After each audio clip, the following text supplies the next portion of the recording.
দিন শেষে গা এলিয়ে দেই শহরের কোনো এক রাস্তার পাশে, কোনো এক আবাসিক এলাকার বাসিন্দা রূপে।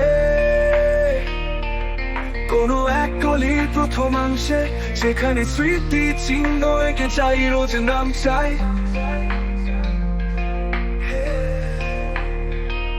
সেখানে সময়ের সাথে কথা হয় কবিতার পংক্তিমালায়, সেখানে সময় কাটে কোনো এক ভঙ্গি ফিকির করে।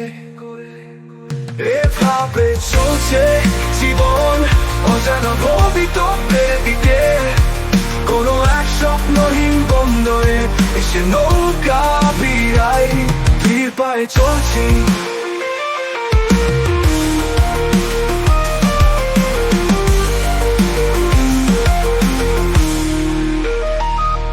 পায়ে চলছি, নিজের সাথে কত কথা বলছি, নোটবুক জানি কোথায় ফেলেছি।